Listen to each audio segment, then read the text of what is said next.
حضرت ابو الحسن رحمتاللہ تعالیٰ علیہ حضرت معاذ ابن جبل رضی اللہ تعالیٰ عنہ کے پاس بیٹھا کرتے تھے.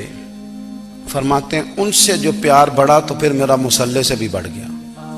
تابعی ہیں. فرماتے ہیں صحابی رسول سے محبت ہوئی تو ذکر سے بھی ہو گئی, پھر درود شریف سے بھی ہو گئی. محبت ان سے بڑھی تو پھر اللہ نے مسجد کا پیار بھی بڑھا دیا.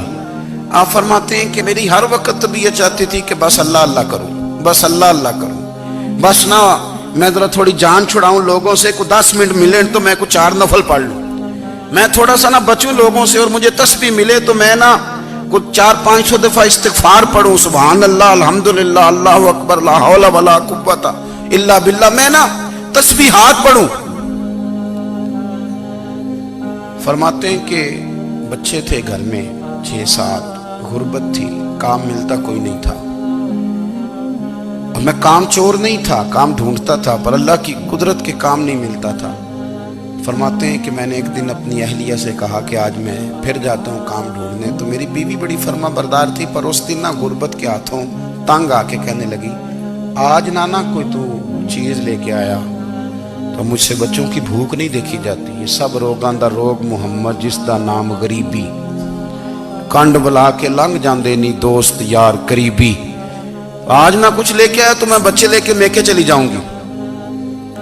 شیخ فرماتے ہیں کہ میں بڑا پریشان گھر سے نکلا, پر میں نے صبح سے لے کے زور تک کام ڈھونڈا, کام ملا کوئی نہیں. تو میرے دل میں خیال آیا, چلو کام نہیں ملتا تو اللہ اللہ تو کرے نا, چلو بندوں کی مزدوری نہیں ملتی تو رب کریم کی عبادت ہی کرتے ہیں. فرماتے ہیں کہ میں نے نا فرات کے پانی سے وضو کیا, نہر کے, شدید دھوپ تھی, ساتھ ریت تھی اور ریت تپ رہی تھی.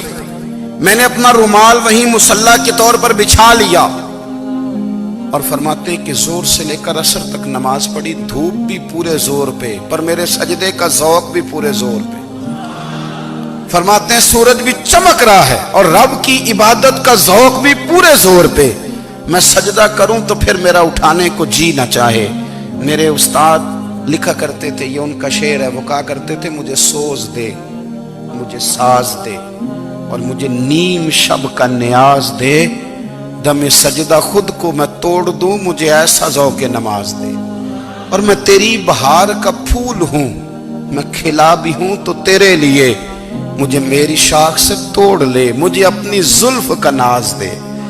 بھائی فرماتے ہیں کہ عصر تک میں نے نفل پڑھے, دل ڈھلنے لگا, عصر کی نماز پڑھی اور میں وہاں سے چلا. اب میں جب نکلنے لگا تو دل میں خیال آیا کہ چھوٹی چھوٹی دیواریں ہیں گھر کی, بغیر کچھ لیے جاؤں گا تو بیوی دور سے دیکھے گی تو شور کرے گی کہ پھر خالی ہاتھ آ گیا ہے. کہتے میں نے اپنے اسی رومال میں جس میں میں نے نماز پڑھی تھی نا, رومال میں کی آخی دے پنجابی جسافہ کہتے ہیں, اسی میں نا میں نے کچھ ریت بھر لی کہ وہ دور سے دیکھے گی تو سمجھے گی کچھ لے کے آیا ہے. چلو جا کے اسے بتا دوں گا کہ آج پھر مزدوری نہیں ملی. کہتے ہیں وہ ریت لے کر جب میں گھر میں گیا تو پہلے بیوی دروازے پہ کھڑی ہوتی تھی, پوچھتی تھی خالی ہاتھ آ گئے ہو؟ آج میں نے دیکھا تو ہے ہی کوئی نہیں. فرماتے ہیں میں اندر داخل ہوا, سلام لیے, کونے میں میں نے وہ رومال رکھ دیا اور میں نے آواز دی کہ بھلی مانس کہاں ہو؟ تو وہ کہنے لگی آپ منہ ہاتھ دھو لیں, میں روٹی لے کے آئی. میں نے کہا روٹی کہاں سے آ گئی؟ یہاں تو کئی دنوں کے فاقے, تو کئی دنوں کی غربت ہے, یہاں تو اس گھر میں تو فقیری ہے. فرماتے ہیں کہ وہ روٹی لے کے آئی اور اس وقت کی جو موجودہ نعمتیں تھیں, سمجھ لیں سلاد, اچار, ہر چیز ساتھ لائی. میں نے کہا کہ بچے کہاں گئے؟ کہنے لگی وہ کھانا کھا کے کھیلنے گئے, آپ کھانا کھا لیں آ جاتے. کھانا اس نے چن دیا. میں نے حیرت انگیز لہجے میں ساری نعمتیں اپنے دسترخوان پہ دیکھ کر کے بیوی سے پوچھا یہ کہاں سے آیا کھانا؟ بچوں کو تو نے کہاں سے کھانا کھلایا؟ یہ سارا کچھ کیسا ہے؟ کہنے لگی پتہ نہیں آج آپ کس کریم کی مزدوری کرنے چلے گئے تھے, پتہ نہیں کس کریم کی. میرے گھر میں تو اتنی نعمتیں آئی ہیں کہ مجھ سے سنبھالی نہیں جا رہی. اتنا اناج ہے, اتنا گندم ہے, کس کریم کے دروازے آج چلے گئے تھے؟ یہ کہتے کہتے وہ اٹھی اور اٹھ کر کے کہنے لگی پہلے بڑا کچھ آیا تھا, اب کیا لے آئے ہو؟ اور جا کر کے نا اس نے وہ ریت والا رومال کھولا, کہنے لگے میں تو لے کے آیا تھا ریت, تو میرے رب نے اسے بھی سونے اور ہیرے بنا دیا تھا. جب آپ کی توجہ اللہ کی جانب, میرے نبی پاک صلی اللہ تعالی علیہ وسلم نے فرمایا ہر چیز اپنے رب سے مانگ, ہر چیز مانگ, ہر چیز مانگ. یا رسول اللہ کیا کچھ؟ میرے محبوب نے فرمایا تیرے گھر میں نمک بھی ختم ہو جائے تو وہ بھی اپنے رب سے مانگا کر. تو مانگنا, وہ تجھے دے گا, تو اس کی بارگاہ میں کشکول طلب دراز تو کرنا. اور ترمذی شریف میں عجیب لفظ ہے, رسول کائنات نے فرمایا, رب کریم فرماتا ہے جب میرا بندہ ہاتھ اٹھاتا ہے نا تو مجھے حیا آتی ہے کہ میں خالی کیسے لوٹا دوں اس کے. اتنے بڑے بادشاہ کی بارگاہ میں, او بھائی لوگوں سے عزتیں تلاش کرتے ہو تو وہ کیا تمہیں عزت دیں گے؟ وہ تو کل اچھا کہتے ہیں پرسوں برا کہنے لگ جاتے ہیں.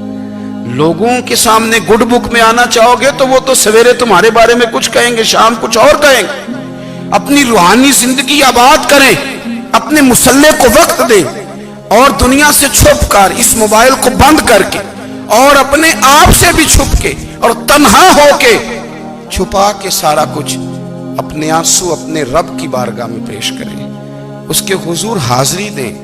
سنو نا ترمذی کی حدیث, اور اسے یاد رکھنا, نبی پاک علیہ السلام نے فرمایا اپنے دکھ لوگوں کے سامنے نہ بیان کرنا, سیٹھوں نوابوں کو نہ بتاتے پھرنا, دنیا داروں کے سامنے جا کے نہ رونا کہ میں تکلیف میں ہوں. فرمایا اگر دنیا داروں کو دکھ بتاؤ گے رب تمہیں کبھی غنی نہیں کرے گا. اور لوگ ہیں کہ الٹا مذاق اڑائیں گے. آپ کی جس سے بڑی پکی یاری ہے نا, پکی, وہ تب تک پکی ہے جب تک آپ نے 50,000 مانگا نہیں. اور جس وقت آپ نے کہہ دیا کہ میں مجبور ہوں میری مدد کر, تو پھر ختم ہو گئی دوستی. لوگوں کی تعلقات آپ کے ساتھ تب تک ہیں جب تک آپ ان سے کوئی ضرورت وابستہ نہیں کرتے. کریم محبوب فرمانے لگے بندوں کے سامنے دکھ نہ بیان کرنا, اللہ تجھے کبھی غنی نہیں کرے گا. تو اپنے دکھ اپنے رب کو بتا, تو دعائیں مانگ, تو اس کی بارگاہ میں حاضر ہو, تو اس کے حضور عرض کر. فرمایا اپنے دکھ اپنے رب کو بتا, وہ جلدی کرے یا دیر سے کرے تجھے ساری دنیا سے بے نیاز کر دے گا, تجھے کسی کا محتاج نہیں رہنے دے گا.